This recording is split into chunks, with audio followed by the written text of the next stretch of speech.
નમસ્કાર મિત્રો, welcome to ICD academy. મિત્રો, આપણે 11 ઓગસ્ટ 2024થી 22 ઓગસ્ટ 2024 દરમિયાન આપણે મોક ટેસ્ટ સિરીઝ લોન્ચ કરેલી હતી। એની અંદર જેડીએસ ટુ એમટીએસ અને પોસ્ટમેનનો ફૂલ સિલેબસ કવર થઈ જાય એ રીતે આ 5 મોક ટેસ્ટ આપેલી અને 6ઠ્ઠી અને 7મી મોક ટેસ્ટની અંદર 25 પ્રશ્નો હતા, જે ફક્ત ને ફક્ત પોસ્ટમેનવાળા માટે હતા। બરાબર, તો આ મોક ટેસ્ટ સિરીઝ જે લોન્ચ કરેલી હતી એના પેપર સોલ્યુશન આજથી આપણે જોવાના છીએ। આ અગાઉ તમને બધાને ખબર જ છે કે આપણા એક્ઝામ જે સિલેબસ છે એની અંદર પેપર 1 અને પેપર 2 આવતા હોય છે। પેપર 1 એની અંદર પાર્ટ એ અને પાર્ટ બી। પાર્ટ એની અંદર ડિપાર્ટમેન્ટના 30 ક્વેશ્ચન હોય છે। ડિપાર્ટમેન્ટના 30 ક્વેશ્ચન પાર્ટ એમાં હોય છે અને પાર્ટ બીની અંદર જીકે અને મેથ્સ એમ કરી અને 20 ક્વેશ્ચન હોય છે। જો કે આપણે જે ટેસ્ટ સિરીઝ લોન્ચ કરેલી હતી એ ટોટલ 55 ક્વેશ્ચનની હતી, જ્યારે પેપરની અંદર 20 ક્વેશ્ચન હોય છે, પણ આપણે 5 ક્વેશ્ચન વધારાના લીધા હતા, રિઝનિંગના લીધા હતા।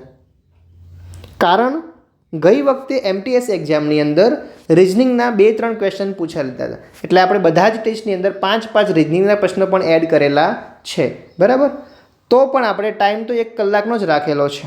ઓકે, જેથી કરીને ટાઈમ મેનેજમેન્ટની પણ તમને ખબર પડે। તો હવે આપણે જે મોક ટેસ્ટ લેવાઈ ગયા છે એનું સોલ્યુશન જોવાના છીએ। એપ્લિકેશનની અંદર તમે મોક ટેસ્ટ આપ્યા હશે તો એનું સોલ્યુશન ત્યાં મળી ગયું હશે। જો કે હવે આપણે યુટ્યુબ પર ટેસ્ટના જે આન્સર છે એ ફટાફટ જોઈ લઈએ, જેથી કરીને બીજા મિત્રોને પણ હેલ્પ થઈ શકે। ઓકે, તો શરૂ કરીએ।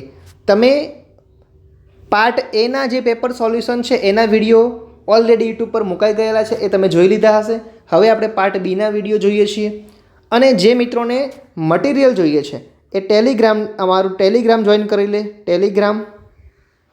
ટેલિગ્રામની અંદર તમે આઈસીડી કેપિટલમાં અને એકેડેમીમાં એ કેપિટલ આઈસીડી એકેડેમી ટાઈપ કરશો તો આઈસીડી એકેડેમીની અંદર તમારે જોઈન થઈ જવાનું છે। અને જો ડાયરેક્ટ તમારે ના કરવું હોય તો એની લિંક ડિસ્ક્રિપ્શનની અંદર આપેલી છે, ત્યાંથી પણ તમે જોઈન કરી શકો છો। હવે ટાઈમ ના બગાડતા શરૂ કરીએ। આપણો પહેલો ક્વેશ્ચન છે, તમને હમણાં જ મેં વાત કરી કે આપણે 25 ક્વેશ્ચન લેવાના છે। આમ તો 10 ક્વેશ્ચન મેથ્સના હોય છે અને 10 ક્વેશ્ચન જીકેના હોય છે, પણ આપણે 10 મેથ્સ, 5 રિઝનિંગ અને 10 જીકે એમ કરીને 25 ક્વેશ્ચન કરાવવાના છીએ। તો શરૂ કરીએ। એ અને બી એક કામને 8 દિવસમાં પૂરું કરે છે, તો ટાઈમ આપણે ઓછો છે, આપણે ડાયરેક્ટ લખતા પણ જઈએ। એ અને બી એક કામને 8 દિવસમાં પૂરું કરે છે। એ 24 દિવસમાં પૂરું કરે છે। એ એકલો 24 દિવસમાં પૂરું કરે, તો તમને શું શોધવાનું કીધું છે?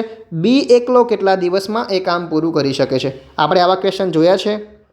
જો એ એકલો એ કામને 24 દિવસમાં પૂરું કરે છે અને બંને ભેગા થાય તો 8 દિવસમાં પૂરા કરે છે। આપણે લસા લેતા હતા, ખબર છે તમને? લસા લેતા હતા આપણે કઈ રીતે લેતા હતા? આ બે સંખ્યાની અંદર જે મોટી સંખ્યા છે એનો ઘડિયો બોલવાનો, બંને સંખ્યા ભેગી થાય ત્યાં આપણે સ્ટોપ થવાનું। 24 એકુ 24, તો 24માં તો 8 આવી જાય। કેવી રીતે? તો 8 તરી 24 અને 24 એકુ 24, લસા આપણો 24 બને છે। ટોટલ આપણું કામ આપણે 24 ધારીએ, 24 આપણું કામ ધારીએ છીએ। હવે એ અને બીની જે કાર્યક્ષમતા છે એ કેટલી છે? અહીંયા 3 છે, પણ આપણે તો ખાલી બીની જોઈએ છે, તો 3માંથી એની એક કાઢ નાખીએ તો 3 - 1 એટલે 3 - 2 એટલે 2 થાય, તો 24/2 બરાબર કેટલા આવે છે? 12 આવે છે। તો પહેલાંનો આપણો જવાબ છે 12 દિવસ। બધા જ મિત્રોને જવાબ મળી ગયો હશે, 12 દિવસ। ઓકે, જોઈએ આપણે બીજો ક્વેશ્ચન। નીચે આપેલા પ્રશ્નમાં આપેલ શ્રેણીમાંથી ખૂટતી સંખ્યા પસંદ કરો। હવે આમાં શું કીધું છે તમને જુઓ, ખૂટતી સંખ્યા પસંદ કરવાની છે। પહેલાં આપણે સીધી રીતે જોઈ લેવાનું કે વધારો થાય છે કે ઘટાડો થાય છે, પછી એક છોડીને એક પણ તમે કરી શકો છો। ઓકે, તમે અહીંયા ભાગાકાર, ગુણાકાર, સરવાળો, બાદબાકી, વર્ગ, ઘનમૂળ બધું માળી મચોડીને કરવાનો ટ્રાય કરવાનો, પણ એક સિક્વન્સ મેન્ટેન રાખવાની। અહીંયા તમે જુઓ ને તો થોડા જ ઘટે છે। જુઓ 171, પછી 169, 165, 159, 151, જે પણ વધારો ઘટાડો થાય એ કોન્સ્ટન્ટ થાય છે। 171માંથી આપણે 2 જાય, -2 કરીએ તો 169 મળે છે।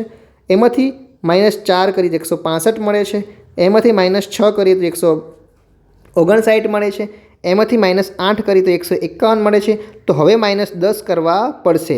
જો 151માંથી 151માંથી આપણે 10 બાદ કરીએ તો કેટલા રહે? ઓબ્વિયસલી 141 રહેશે. તો આપણો જવાબ કેટલો બને છે? 141. ઓકે, આગળનો પ્રશ્ન. એક જ સૂત્ર છે, I = PRN ભાગ્યા 100. 3000નું સાદું વ્યાજ 12% વાર્ષિક દરે કેટલા વર્ષમાં 1080 હશે?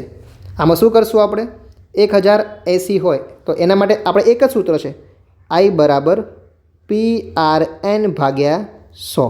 આ તો હું અહીંયા સૂત્ર મૂકું છું. તમારે ડાયરેક્ટ શું કરવાનું હોય કે સાદું વ્યાજ કેટલું છે? 1080. તો I = 1080. P કેટલું છે? 3000 રૂપિયા છે. પરસન્ટેજ 12% આપેલા છે. એન આપણે શોધવાનું છે ભાગ્યા 100. જેટલા મીંડા કાપવાના એ કાપી દઈએ. 1 2 1 2, અહીંયા પણ 1, તો અહીંયા પણ 1. અહીંયા જુઓ 12 તરી 36, અહીંયા 108 એટલે કેટલા થાય? તો 36 તરી 108 બરાબર 3 × 12 × n. 12 તરી 36 અહીંયા ઉડી ગયા, 36 અહીંયા ઉડી ગયા, તો n બરાબર 3. તો બધા મિત્રોને 3 વર્ષ જવાબ આવી ગયો હશે. ઓકે, આગળ જોઈએ આપણે. અહીંયા શું કીધું છે? એ બીની બહેન છે, બી એ સીનો ભાઈ છે, સી એ ડીના પિતા છે, ડી એ ઈની માતા છે, ઈ એ એફનો પતિ છે. અહીં કેટલી મહિલાઓ છે? તો મહિલા આપણે ધ્યાનમાં લેવાની છે. તો કે એક તો એ બીની બહેન છે, એનો મતલબ શું થાય? એ છે એક મહિલા કહેવાય. બી એ સીનો ભાઈ એટલે કંઈ લેવા દેવા નથી, બરાબર. સી એ ડીના પિતા છે, એ પણ આપણે જોવાનું નથી. ડી એ ઈની માતા છે, તો કે ડી, હા, તો ડી એ સ્ત્રી થાય છે. અને ઈ એ એફનો પતિ છે, એફનો પતિ ઈ હોય તો એફ છે એ પત્ની થાય. તો 3 છે અહીંયા. એ ડી અને એફ એ 3 મહિલા છે. અહીંયા તમને મહિલા પૂછી છે એટલે આપણો જવાબ 3 આવે છે. ઓકે, આગળનો પ્રશ્ન જોઈએ આપણે. અહીંયા શું કીધું છે તમને? આપેલા 2 ચિહ્નો અને 2 સંખ્યાઓને અંકોને નહીં અદલા બદલ કરવાથી નીચેનામાંથી કયું સમીકરણ સાચું નહીં હોય? શું કીધું છે? અહીંયા જે ધારો કે પહેલો ઓપ્શન છે, આ ઓપ્શનની અંદર તમારે જ્યાં પ્લસ છે ત્યાં માઇનસ કરી દેવાનો. શું કરશો તમે? તો 3 7 8 2 અને 4 છે, બરાબર 29 છે. તો જ્યાં 3 છે ત્યાં 4 મૂકી દેવાના, જ્યાં 4 છે ત્યાં 3 મૂકી દેવાના. ઓકે, હવે જ્યાં પ્લસ છે, આ ગુણાકાર તેમ માઇનસ હોય તો પ્લસ મૂકવાના, ભાગાકાર છે ત્યાં એમને એમ જ છે, અને પ્લસ હોય તો માઇનસ મૂકવાના, બરાબર. જો 29 આવે તો આ સાચું કહેવાય. આમાં પણ આવી જાય છે, આમાં પણ આવી જાય, પણ આમાં આવતું નથી. એ તમે એકવાર ચેક કરશો, તમને આઈડિયા આવી જશે. ટૂંકમાં 3ની જગ્યાએ 4 મૂકો, 4ની જગ્યાએ 3 મૂકો, પ્લસની જગ્યાએ માઇનસ મૂકો, માઇનસની જગ્યાએ પ્લસ મૂકો. જે જવાબ ના આવતો હોય એ આપણો સાચો જવાબ બનશે. ઓકે, 2 ડઝન કેળાની પડતર કિંમત 80 છે. એનો મતલબ એવો થાય કે 1 ડઝનના 40 રૂપિયા. 45 પ્રતિ ડઝનના ભાવે 12 કેળા વેચ્યા બાદ દુકાનદાર બાકીના કેળા છે એ 15 પ્રતિ ડઝનના ભાવે વેચે છે, તો નુકસાન થવાનું છે, ફાઇનલ છે. કેમ? જુઓ, આપણે શું 1 ડઝન કેળા કેટલા રૂપિયાના? 1 ડઝન કેળા 40 થાય. અહીંયા શું કહે છે? 45 રૂપિયે 1 ડઝન અહીંયા વેચી નાખે છે, પ્લસ 15 રૂપિયે બીજું ડઝન વેચે છે, બરાબર કેટલા થાય? 60. જ્યારે તમારી જોડે તમે જ્યારે ખરીદી કરી ત્યારે કેટલા રૂપિયાની કરી? 80 રૂપિયાની ખરીદી કરેલી હતી અને વેચાણ 60 રૂપિયાનું કર્યું. એનો મતલબ તમે 80માં ખરીદ્યું, 60માં વેચ્યું, ઓબ્વિયસલી નુકસાન જ થાય છે, પણ કેટલું થાય છે? તો જે ખરીદેલું હોય નીચે મૂકવાનું છે. નુકસાનની ટકાવારી મતલબ પહેલાં તો 80માંથી 60 જાય એટલે 20 છે, 20નો નુકસાન જાય છે, પર્સન્ટેજમાં શોધવાનું છે. 0 જાય, 2 ચોક 8 અને 100/4 બરાબર 25%. તો બધા મિત્રોને 25% જવાબ આવી ગયો હશે. ઓકે, જોઈએ આપણે આગળ. એક ટ્રેન 55 મીટર પ્રતિ સેકન્ડની ઝડપે દોડે છે અને 28 સેકન્ડમાં 840 મીટર લાંબા પુલને પાર કરે છે. તો ટ્રેનની લંબાઈ કેટલી હશે? તો ટ્રેનની લંબાઈ શોધવાની છે. પહેલાં તો ઝડપ બરાબર, આમાં પણ એક જ સૂત્ર છે, અંતર ભાગ્યા સમય. જેવું આપેલું છે એવું મૂકી દેવાનું. ઝડપ કેટલી બતાવે છે? તો કે 55 મીટર પ્રતિ સેકન્ડની ઝડપ છે. અંતર કેટલું છે તમને ખબર છે કે 28 સેકન્ડ. હવે જો અમુક સેકન્ડ લાગી એનો મતલબ લાંબો પુલ હશે એની ટ્રેનની લંબાઈ પણ હશે, તો ટ્રેનની લંબાઈ x હશે, પુલની લંબાઈ તમને 840 મીટર આપેલી છે, સમય 28 સેકન્ડ લાગે છે.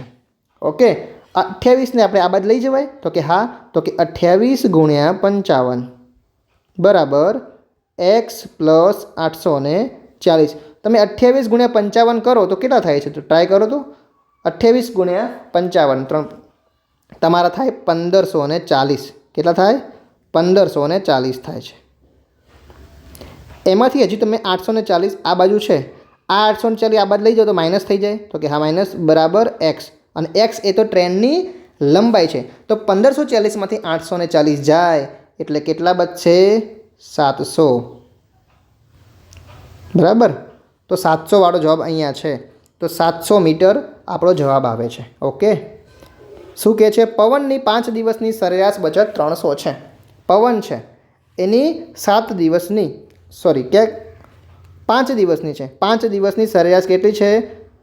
300 છે. એનો મતલબ 5 ગુણ્યા 300 બરાબર 1500 થાય. જો પ્રથમ 4 દિવસમાં તેની બચત અનુક્રમે કેટલી? 270, 280, 290 અને કેટલી? 316 હોય તો 5મા દિવસની બચત કેટલી હોય? જો અહીંયા રાઉન્ડ ઓફ તમે જુઓ તો પાછળ 0 આવે છે, અહીંયા 6 આવ્યા. મતલબ જેની એકમનો અંક 5 હોય 4 હોય ત્યારે 0 થાય. તો અહીંયા જુઓ ફટાફટ ખાલી ને ખાલી 4 આમ જ છે એટલે સીધો આન્સર ટીક કરી દઈએ. હા, ઓપ્શનની અંદર એક પણ નહીં આપેલું હોય તો તમારે ગણવો પડે, બાકી તમે ડાયરેક્ટ કરી શકો. 9મો પ્રશ્ન જોઈએ. 20 મેચ માટે ક્રિકેટ ટીમનો સરેરાશ સ્કોર 240 રન છે. શું છે? 240 સ્કોર કેટલા? 20 મેચ માટે. એનો મતલબ 24 દુ 48 એટલે 4800 થાય છે. પ્રથમ 15 મેચની સરેરાશ કેટલી છે? 200 છે. આ 200 છે એ પ્રથમ 15 મેચની સરેરાશ છે. એનો મતલબ 3000 બાદ કરી દઈએ એટલે વધે છે 1800. હવે 1800 બચે છે એ શું કહે છે? છેલ્લી 5 મેચની સરેરાશ સ્કોર હશે. તો છેલ્લા 5 અહીંયા ભાગાકાર કરી દઈએ. કેટલો જવાબ આવે છે? આપણે 100 સાઈડમાં મૂકી દઈએ તો 36 પંચા 180, તો 36 અને 0. ઓકે.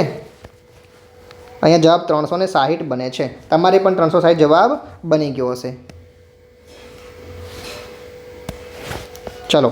એવિયન 15 સેકન્ડમાં 230 મીટરનું અંતર કાપી શકે છે. એવિયન 2 દશાંશ સ્થાનો સુધીની સાચી ઝડપ, આપણે તો ખાલી ઝડપ જ શોધવાની છે, આ બધું વેગ છે. તો 230 મીટર ભાગ્યા 15 બરાબર 15 પોઈન્ટ સમથિંગ 33. ઓકે. એટલે ઓપ્શન એ આપણો સાચો બને છે. એક સંખ્યા પહેલાં 25% વધે અને પછી 25% ઘટે છે. સંખ્યામાં કેટલા ટકાનો ફેરફાર થશે? તમને મેં પહેલાં જ આપણા લેક્ચરમાં કીધું હતું કે 25% વધે કે 25% ઘટે. મતલબ સરખો સમાન વધારો કે ઘટાડો થતો હોય એટલે શું કરવાનું? -25નો વર્ગ ભાગ્યા 100. તો -6.25 એટલે ઘટાડો જ કહેવાય ને. 6.25નો વર્ગ 625 થાય અને નીચે 100 છે એટલે 2 મીંડા કાપી દીધા આપણે. એટલે પોઈન્ટ કાપે એટલે 6.25%નો ઘટાડો. ઓકે. આગળ જોઈએ. 5:32 વાગે કલાક અને મિનિટ કાંટા વચ્ચે કેટલા ડિગ્રીનો ખૂણો હશે? તો આના માટે શું કરવાનું? એક સૂત્ર હતું. કયું હતું? 11m-30h. હવે જો આ માનાંકમાં હોય છે એટલે ક્યાંક માઇનસમાં જવાબ આવે ને તો એને પ્લસમાં કરી દેવાનો. ઓકે. 11/2 અને 32 -30 × 5 16 ગુણ્યા 176 બરાબર. 16 ગુણ્યા 11 16 × 160 અને 16 × 16 176 -3 × 15 150. જવાબ બને છે 26. કેટલો જવાબ બને છે? 26. ઓકે. હવે જે આકૃતિ આવી છે, હવે આકૃતિમાં કેવું છે? તમે જે ગણો ને એનાથી 1-2 વધારે હોય ને એવા, જો ના આવડતું હોય તો આની વાત છે. જો ના આવડતું હોય તો 1-2 તમે ગણો છો એનાથી થોડા વધારે હોય એવા ટીક કરવાના, ઓછા નહીં કરવાના, વધારે કરવાના. ઓકે. આગળ જોઈએ આપણે. અહીંયા પણ એવું છે, આકૃતિ છે બરાબર. જુઓ, પહેલાં આવું આવે છે, પછી આ ને 3. હવે આ રિપીટ થાય છે. આ અહીંયા આવી ગયું તો આ અહીંયા આવી ગયું, ખાલી નીચે આવશે, ઉપરની જગ્યા નીચે આવે છે એટલે ઓપ્શન બી આવે છે. જો તમારી પાસે પ્રામાણિકતા નહીં હોય તો તમે જૂઠું પણ બોલશો, કોઈને છેતરશો અને છેતરવા માટે અચકાશો પણ નહીં, એટલે આમાં પ્રામાણિકતા જવાબ આવે છે. રાષ્ટ્રપતિ દ્વારા રાજ્યસભામાં 12 સભ્યોને નામાંકિત કરવા વિશેની જે જોગવાઈ છે એ આયર્લેન્ડમાંથી લાવવામાં આવી છે. તમે મને કહે છો કે મૂળભૂત ફરજ શામાંથી લેવામાં આવી છે? કોઈ કહેશે મને રશિયામાંથી કે હા. મૂળભૂત અધિકારો ક્યાંથી લેવામાં આવે છે? કોઈ કહેશે અમેરિકામાંથી, તો કે હા. તો આ રીતે તમારે પોતાને પ્રશ્ન પૂછવાનો છે. ઓકે. કેન્દ્રીય તકેદારી આયોગની રચના કઈ સમિતિની ભલામણથી કરવામાં આવેલી છે? કે સંથાનમ સમિતિ દ્વારા એની ભલામણ કરવામાં આવેલી છે. ઓકે. આપણે પંચાયતના જે સુધારો છે, પછી 11મી અને 12મી અનુસૂચિ છે એ પણ તમારે જોવાની થાય છે. ભારતની આઝાદીના આંદોલનો દરમિયાન અંગ્રેજોને ક્વિટ ઇન્ડિયા સૂત્ર કયા નેતા દ્વારા આપવામાં આવ્યું છે? મિત્રો, તમામ આપણા સૂત્રો છે એ બધા જ તમારે યાદ રાખો. ચલો દિલ્હી હોય, તુમ મુझे ખૂન દો, મેં તમને આઝાદી દૂંગા, સરફરોશી કે તમન્ના હમારે દિલ મેં હે, આ બધા જ જે સૂત્રો છે, ક્વિટ ઇન્ડિયા છે એ તો ભારત છોડો વખતે ગાંધીજી આપેલું છે. ટૂંકમાં બધા જ સૂત્રો છે તમારે યાદ રાખવાના થાય છે, કેમ કે તમારા MTS માટે, પોસ્ટમેન માટે આ એમનો ફેવરેટ સબ્જેક્ટ છે. એટલા માટે 1857ના વિપ્લવના અગત્યના સ્થળો અને તેના નેતાઓની જે જોડી છે એને યોગ્ય રીતે ગોઠવવાની છે. તો કે દિલ્હીમાં તમને ખબર હશે એ વખતે બહાદુર શાહ જફર એ દિલ્હીમાં હતા. પછી ઝાંસી, તો કે ઝાંસીની રાણી લક્ષ્મીબાઈ તો અહીંયા છે. હવે લખનૌમાં તાતે ટોપે હોય છે. તો કયા? બરેલીમાં ખાન અબ્દુલ ગફાર ખાન. ઓકે. તો એ પ્રમાણેની જે જોડી હોય તમારે સેટ કરવાની થાય. નોનસ્ટિક રસોઈના વાસણો કયા આવરણયુક્ત હોય છે? તો કે ટેફલોનયુક્ત હોય છે. હવે વિશ્વ પર્યાવરણ દિવસ હમણાં જ જાય છે. હમણાં જ વિશ્વ પર્યાવરણ દિવસ ગયો, બરાબર, 5મી જૂન છે. એની થીમ કઈ હતી? તો કે જો land restoration, ડેઝર્ટિફિકેશન and drop resilience. Okay. તો એ પણ તમારે એકવાર ઉડતી નજર મારી લેવાની છે. અહીંયા યોગ્ય જોડકા જોડવાના છે. સુંદરવન રાષ્ટ્રીય ઉદ્યાન તમને બધાને ખબર જ છે કે પશ્ચિમ બંગાળ આવે છે. અહીંયા પશ્ચિમ બંગાળ આવે છે. હમ્પીનું સ્મારક, હમ્પી તમે ઘણી જગ્યાએ, મતલબ મૂવીમાં કે ઘણી જગ્યાએ જોયું છે, કર્ણાટકમાં આવે છે. પછી સૂર્ય મંદિર કોણાર્ક, તો કે તમને આંધ્રપ્રદેશ તમને ખબર જ છે. સોરી, ક્યાં? ઓરિસ્સા આવે છે, બરાબર. કેવલાદી રાષ્ટ્રીય ઉદ્યાન રાજસ્થાનમાં. ઓકે. તો એ પ્રમાણે જે જોડી સેટ થતી હોય તમારે કરી દેવાની છે. નીચેના પૈકી કઈ નદી ભારત અને નેપાળ વચ્ચે આંતરરાષ્ટ્રીય સીમા બનાવે છે? તમારે યાદ જ રાખવાનું છે, શારદા. તાંજાવુર તમિલનાડુની જગ વિખ્યાત જે કાંસ્ય પ્રતિમાનું નામ નીચેના પૈકી પસંદ કરો છો? જે મૂર્તિ છે એનું નામ, પ્રતિમા છે એનું નામ શું છે? નટરાજની મૂર્તિ કાંસ્ય પ્રતિમા છે. ઓકે. અને આપણો છેલ્લો પ્રશ્ન છે, કઈ પદ્ધતિથી એમોનિયા વાયુમાંથી નાઇટ્રિક એસિડ મેળવવામાં આવે છે? તો કે ઓસ્વાલ્ડ પદ્ધતિથી નાઇટ્રિક એસિડ મેળવવામાં આવે છે. તો હેબર પદ્ધતિ, ફ્રાસ પદ્ધતિ, સંપર્ક વિધિ, આ બધી છે એ શા માટે ઉપયોગ થાય છે એ પણ તમારે મને કમેન્ટ કરીને જણાવવાનું છે. ઓકે.